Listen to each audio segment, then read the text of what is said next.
Spectacular performances tonight. I guess just overall your thoughts on the night as a whole, and of course just starting the season off once again. Yeah, it's a great way to start the season, and you know, we were trending #1 in the United States today and #7 worldwide on the show. So, you know, back in the day when we had this thing never trended. Now, I mean, the show is not only you know, I say it all the time, the best show on television, the best way to spend a Tuesday night.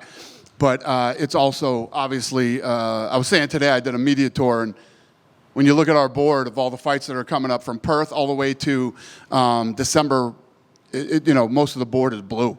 It's all Contender Series kids. And I could literally do this every Tuesday, 52 weeks a year. I love this show. What's the name that you walk away from tonight, like you're going to be thinking about when you leave, talking about tomorrow? I mean, a couple big. Was there anybody that stood out to you the most, so you're like head and shoulders above? I mean, yeah. I mean, Kavanaugh. I mean, you could go right through. You could go Kavanaugh. You could go Delgato. And then I would say, you know, Malik. I mean, all those guys look. And Schultz. Fucking two stud athletes who both wanted it. And, you know, you got a Division I wrestler and then a Division III three-time All-American. It was a badass fight. Yeah. I loved when you get guys in there that are in their prime, you know, everything's on the line, and you could tell they both want it so bad, and they're both digging deep, and you get to that point where you've never been pushed that hard. You could tell that the big boy's never been pushed that hard. He got tested tonight, and like I said, he passed the test. I'm curious about that one because in the main event with Malik, he did look great. It's clear he's got the physical tools, right? But it seems like very early in his career, like you said, hadn't been tested. Did that concern you at all to say, you know, let's put this guy into the UFC right now? No, I think that, you know, if you look at him, right, if you look at what he's done, what he's accomplished, and right now he's 6-0. Tonight was the biggest fight of his night. Tonight was the big stage. And I guarantee both these guys are stud athletes. I guarantee you burn a lot of nervous energy and you get in there and, you know, now you've done it. Now the next one he's got to get under his belt is he'll be on a prelim of one of the cards, and he'll get his first UFC fight under his belt, and then he's on his way. Nice. I mean, the guy's 26 years old. He's undefeated. If not now, when? We're going to wait 2 years and bring him in when he's, you know, 29? Nah. Just do it now. It's time. It's time or it's not time. He is or he is not. That's up to him. I love it. All right, Kavan Al Delgado, those were pretty much automatics. I think we all knew that. What got you over the hump with Lopez? Seemed like we were all kind of iffy on that one. So I don't disagree with you. I literally said to both the matchmakers, Sean and Mick, I said, this guy wants to quit right now. Make him quit. Put the pressure on him. Go, you know, as soon as I said it, he hit him with that knee to the body and then started going to his body. And I was like, all right, he did it. He's got a good story. You know, now he's 13-1. If not now, never for this kid. I'm going to give him the shot. You know, if I didn't pick him and the other kid, nobody would say, yeah, I don't disagree. But I don't know. I like the kid's story. Called his wife. He's crying. I made it in the UFC. He's got to get back in the gym and work on some stuff. He's got to work on his conditioning, and he definitely needs to get a little more killer instinct and go after it. Because once he gets, you guys know him, preaching to the preachers here. Once you get in here, these are all killers here, man. So he's going to get his opportunity. Now it's up to him. Nice. A couple overall questions. You talked about how successful the show is right now. We know you're talking about rights deals and that sort of thing. You got The Ultimate Fighter wrapping up right now. When this new deal comes in place, does The Ultimate Fighter, Dana White's Contender Series, does that go with the UFC, or do you see situations where they end up in different places? How do you see the future? The UFC could end up in different places. I mean, we could be like football and end up on a bunch of different networks between, you know, pay-per-views, fight nights, Contender Series, tough. Who knows how it's all going to play out because, you know, the entire landscape is changing in the television world and the rights deals. But, yeah, this could end up anywhere. But I can guarantee you it will end up somewhere. 100%. The UFC Apex here, very clearly under construction outside as we roll in. I guess, what can you update us on, you know, the plans? And also, we've heard rumors that maybe it's going to have to close for a while because so much work is being done here. What is the future of the Apex? Yeah, we're doing a $20 million expansion here. we're going to invest a lot of money in this place. And we got some pretty big announcements coming up in the next 6 months, so it'll all sort of make sense on what we're doing and why we're doing it.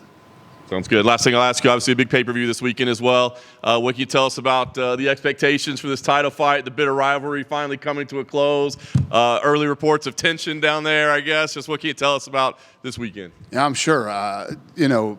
Big fight. Every time guys hate each other like this, the fight usually ends up sucking. But I have a really good feeling this one won't. You're talking about, if you look at what Israel Adesanya has achieved in his life, not just here, but in kickboxing too. And Drakkar, he brings it, man. He comes. And you have one of these situations where both guys, everything is on the line, especially because they dislike each other so much. And if he can beat Izzy and bring that belt back to South Africa, obviously, we'll do an event there. And if Izzy can retain and win the title, it's huge for him and his legacy. Not retain, but regain. Dana, why do you think this format has been more successful than the other ones in terms of producing quality talent? Well, it hasn't. I wouldn't say that it's just newer. I mean, The Ultimate Fighter produced everybody, and in the early days of the UFC from 2005 to 16. You know what I mean? And then we started this, just a new format, different. I mean, same thing with Looking for a Fight. I'm too fucking busy to go out and do Looking for a Fight as much as I used to. But, if you look at Marab came off Looking for a Fight. So they're all different in their own ways. The Ultimate Fighter, you get to, it's such a pressure cooker, and you get to learn more about the guys, who they are, who you like, who you don't like. And it's literally the ultimate media training for these guys. Have cameras in their faces for 6-7 weeks, and they become comfortable around them, and it becomes normal to them. Away from home, This one, what I love about this is it's such a different style because it's the best unsigned guys in the world. They know what to expect. Now, I'm not just looking for the win. I'm looking for people that are special. You got to come in and I don't look at I don't see this shit till I walk. Tonight, I come in and this is right in front of me. I'm like, oh, this guy's this, that. And I don't care about any of this, right? I care about it after you win and you impress me. Then it means something. So it's a very unique experience, not just for them, but for us and for the people watching.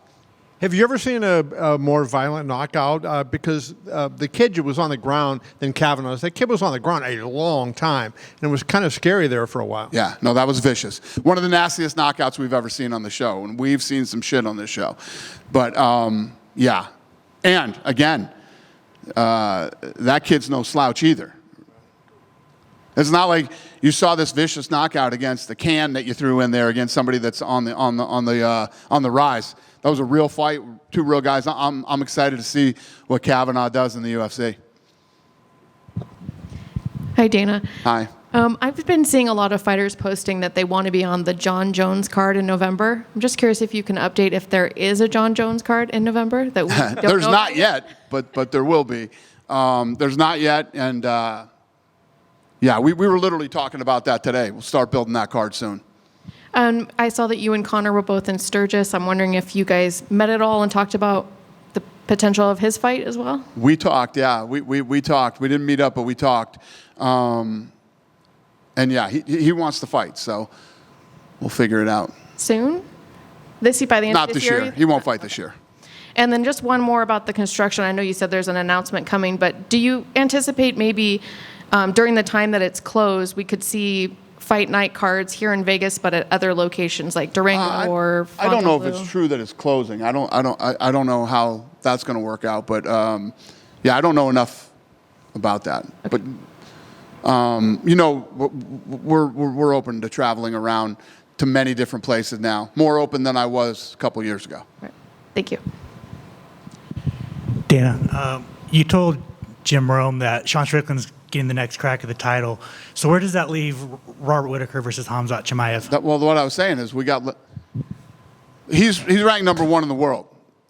He deserves the fight if that happens. But, you know, you never know what can happen, how these fights could play out. But what I did say on Jim Rome is we got a lot of fun things happening in the middleweight division coming into 25. So it's basically just timing, who looks the best, stuff like that. Yeah, Strickland deserves it. Thank you. Yep. Dana, over here. I saw you were pretty excited after the Delgato performance. I saw you stood up and went over to congratulate him. What did you say to Jose Delgado after you got the win? Well, I mean, when you see me get up and walk somewhere to go talk to somebody, I was really blown away and impressed by you, whether you won or lost. I don't remember exactly what I said, but when I do that, I tell the kids, you know, unbelievable. I mean, there's a couple of these fights that you could take both guys and you wouldn't be disappointed. And the guys that lose fights like that, get back in the gym, get your shit together, start training. You definitely got a future in the UFC. You know, one of these guys could get back, get a win under their belt in another show, and when somebody falls out, you know, Sean or Mick could end up calling them. We saw a couple of those guys tonight. I was going to say, that was going to lead me right into my next one. I saw you keep walking straight down. Did you go say something to Ernie Juarez? Did you, like, console him or something after that? Because, I mean, it was a good fight. Which one? Ernie Juarez, the one who lost to Yeah. Delgado. Did you speak to him? Because I saw you heading that. I did. Yeah, I said, you got nothing to be bummed out about, man. Yeah, you didn't get the win tonight, but sometimes in losing you win. You know what I mean? And that was definitely the case with him and the main event. Both guys showed. This is about, don't come in here and fucking run around, try to, you know, who are you? What do you got? Show us who you have. The whole world's watching you tonight. We trended #1 in the United States and #7 worldwide. Literally, the world is watching you. Who are you? Show us. Nobody just wants to see guys fucking shoot and push against the cage and try to win. You know, you're obviously talented enough to be here. Show us what you got. Whether you win or lose, you can show us who you are. And you do that in losing sometimes, too. And that's why when you see me get up and a guy lost, I'm fucking impressed. That also leads me right into my next one again. For you, from your point of view, how was that momentum shift in the night when we got to that fourth fight after seeing the 3 finishes in a row? How did what? How was the momentum shift from your point of view after seeing 3 finishes into going into the 4th fight of the night? I think it's what it is. It's not for me. It's for the fighters. If the fighters are in back and you're watching these performances and you're like, Jesus Christ, I got to, you know, you watch the first fight with Kavanaugh. Shit, I'm next. I got to go. How do I beat this, right? The pressure mounts for the fighters. You know, they saw what happened and now they got to go out there and perform. But if Sean and Mick brought you in here and are giving you this opportunity, especially when you look at Delgato, right? This guy came in, what was it? 11 days notice. He came in on 11 days notice, and look at the way he fought tonight. You know, and Ernie too. That's another kid that looked really good. He looked good. He looked tough, and yeah, I don't know if I answered your question, but yeah, you did. Yeah, and that's my answer. Last one from me, one from outside, and I saw you mention how the rivalries usually end up being not so good inside the fight. I guess people felt that way with the Makaev-Kopp fight back in England, and we all know what happened with Makaev after. But he went out and said that he'd fight for free to get back in the UFC, as if since his dream. Did he ever go up to you guys and actually talk about stuff like that? Of course, nobody's going to fight for free. People can talk all the shit. People can talk all the shit they want about how we pay, but nobody's fighting for free. It is what it is. You know,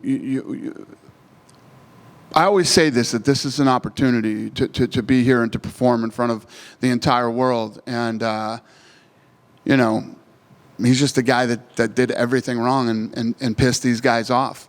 I wasn't involved in any of the stuff that happened with him, but, you know, the matchmakers and Hunter were, and they weren't happy with him. They weren't happy with the way he acted. They weren't happy with a lot of things he did and said. And, you know, yeah, I guess you can look back now and regret it, but you did it. You did it, and you put yourself in this position. Thank you. Yep. Good? Have a good night.